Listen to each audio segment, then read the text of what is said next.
Coming up, former President Donald Trump now faces nearly 100 felony counts in 4 different cases. Dedicated to Eastern and Southern Kentucky, this is WYMT Mountain News at 11. Good evening, I'm Steve Huntsley. As we first reported last night at this time, former President Donald Trump is facing his 4th criminal indictment, this time in Georgia. He's already facing state charges in New York and 2 federal cases in Miami and Washington, bringing the total to 91 felony counts against him. WYMT Washington News Bureau reporter Stetson Miller has some analysis. Former President Donald Trump and 18 associates have been indicted for attempting to overturn the 2020 presidential election results in Georgia. In a nearly 100-page indictment, Fulton County District Attorney Fani Willis has handed down potentially the toughest case against the former president yet. I think this indictment is unlike the others in that it includes so many people who are alleged to have worked with him, and that gives them a strong incentive to testify against him as part of a plea deal. He's charged with 13 felonies, alleging he knowingly pushed vote fraud theories and pressured Georgia Secretary of State Brad Raffensperger to find nearly 12,000 votes to secure the state for Trump. Georgetown University law professor David Super says this case could pit Trump's own words against him. He has a right to give speeches. He has a right to file lawsuits. Those are all completely legal. He doesn't have the right to arrange for fraudulent official certifications of electors. One key part to Georgia versus Trump is the use of the RICO statute. This accuses all 19 defendants as conspiring as part of a continuing criminal enterprise. What makes this RICO case different than high-level kingpin or gang trials is this is a state RICO case focused on the falsification of Georgia election returns.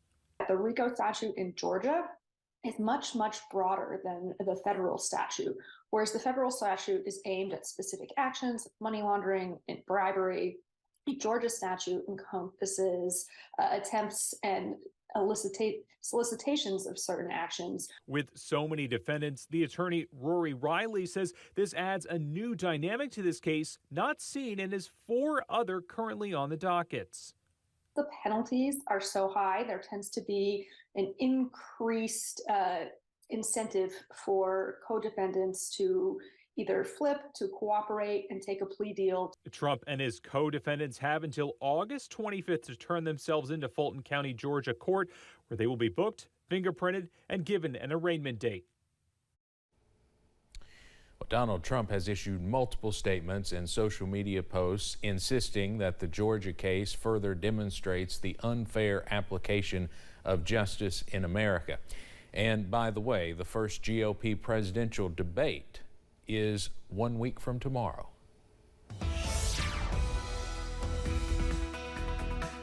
Well, for August, the weather does not get much better than tonight. We are dry under a clear sky, also some comfortable temperatures and dew points as well. Most of us at this hour in the middle to upper 60s. As you can see, 67 in Jackson, 66 for Pikeville, and 64 over in Clay County at this hour. Most of us waking up in the upper 50s and lower 60s by Wednesday morning. A small chance of a stray shower near I-64 tonight, but most of us are dry as we go through tonight. Also, as you wake up on Wednesday, and again, temperatures fall into the upper 50s and lower 60s, so feeling more like September as you wake up and walk out the door on your Wednesday. Giving you that first alert for possibly some dense fog, but overall, a really nice Wednesday is on tap. Temperatures top out once again below average in the middle to upper 70s as we stay dry under a partly cloudy sky. But again, we are watching out for maybe a weak cold front on Thursday. Most of us are dry, and we stay dry into this weekend as high pressure continues and that summer sizzle also going to return as well. All those details plus your 7-day forecast coming up in just a few minutes. Steve? All right, Cameron, thank you. Did you know that if you received money from FEMA and it was not the full amount or what you think you deserved, it's not too late to appeal? Apple Red Legal Aid Disaster Response Attorney Whitney Bailey says help is still available and there are attorneys wanting to help at zero cost to ensure you are receiving the maximum amount from FEMA. $37,900 is the maximum amount you can get for home repairs or replacement, but there are also other options. There's an additional $37,900 available for other needs or personal property assistance. And people also don't know that transportation loss assistance is available. You can get up to $7,500 for each vehicle that was damaged or destroyed. Bailey says Apple Red services are free to the public. If you need help with FEMA appeals following last July's flood, you can call the flood intake hotline. That number is 844-478-0099. Lawrence County Judge Executive Philip Carter is facing some spending questions. The state auditor's office issued a report saying the Lawrence County Fiscal Court violated the county ethics code's spending and nepotism rules. The Lexington Herald says that included hiring Carter's brother as road foreman and paying him more than $62,000 in salary. In the county's response to the audit, Carter said the county hired his brother because he was, quote, the only person who met the requirements for the position and would accept the job. The race for Kentucky governor is heating up and education is becoming a key issue. Today, Attorney General and Republican nominee Daniel Cameron was in Lexington unveiling his catch-up plan to address student learning loss. Cameron says the plan will create the largest targeted investment in math and reading instruction through a voluntary summer and after-school program. Our kids will get more reading and math instruction from high-quality educators who will be fairly compensated for their additional service. Cameron says that compensation will be in the form of a stipend for teachers who participate in summer tutoring. And we heard reaction to Cameron's plan today from Lieutenant Governor Jacqueline Coleman. She's a former educator and founded a nonprofit focused on education policy reform. She says Cameron is trying to catch up to her and Governor Andy Beshear on education, and says Cameron's biggest education priority is something he's been pushing for years.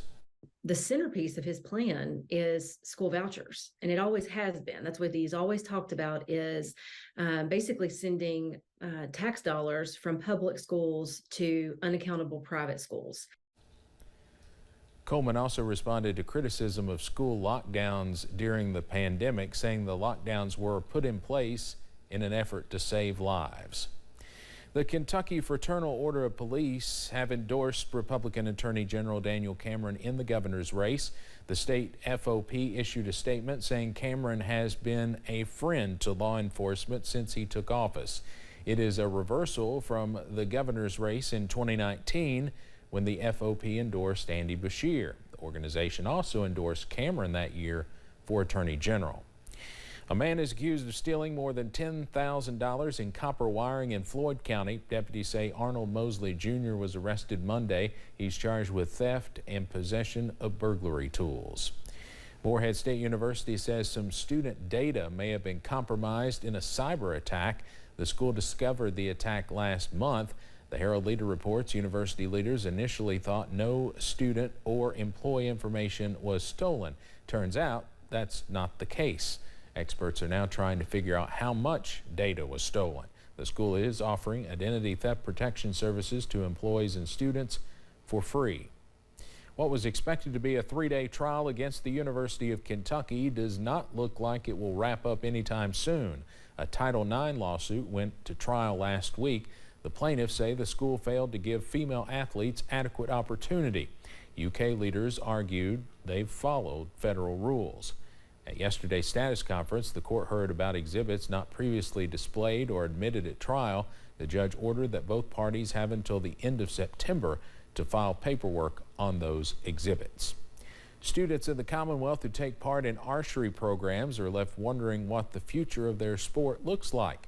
The 2022 Bipartisan Safer Communities Act has received some backlash from Kentucky officials who say its intent has been misconstrued to eliminate funding for hunting and archery programs in schools in the name of school safety. They argue the importance of the program, saying they instill crucial skills. There's never been a school shooter that's been a part of our archery program that I'm aware of. There's not been any safety incidents. I don't think that archery in the schools and school safety are in conflict in any way, shape, or form. U.S. Senator Rand Paul and several state senators from Kentucky have made their concerns known in letters to the Biden administration. Administrators say the new Breathitt County Schools format can lead to more opportunities for students. 7th and 8th graders are now attending Breathitt County High School. Superintendent Philip Watt says they can have access to more programs at an earlier age. That's really opened up a lot of opportunity and access for our students. It's made us more effective and more efficient. It's allowing kids to get in career and technical education pathways. It's allowing them to move up and take Algebra 1, Spanish 1 at an earlier age. And it's also opened up some doors for some kids to take some dual credit classes at a much younger age too. Watt says the move is a result of decreased enrollment in the school system. The Harlan Green Dragons will soon have a new football field and track. Earlier this week, the school board approved the $5.6 million investment to renovate the football stadium in the Joe Gilley Athletic Complex. Updates will include a natural turf, track, and new field house. Superintendent C.D. Morton says they hope to also renovate baseball, softball, and tennis facilities. We believe that shortly in the future that we'll be able to come back and address the needs that we have at our baseball and softball complex, as well as our tennis courts. So those three programs are in fairly decent shape, and this is just the beginning of where we're hoping to go for the Joe Gilley Athletic Complex over there. Morton says this comes after a $10 million renovation at the Central Street campus. The football stadium renovations are expected to be finished in June of 2024. As the recovery effort goes on in Maui, residents are demanding answers about how the worst wildfire in a century started. I'm Jeff Nguyen with the latest. Plus, we are giving you the first alert for dense fog on your Wednesday morning commute. The details after this break.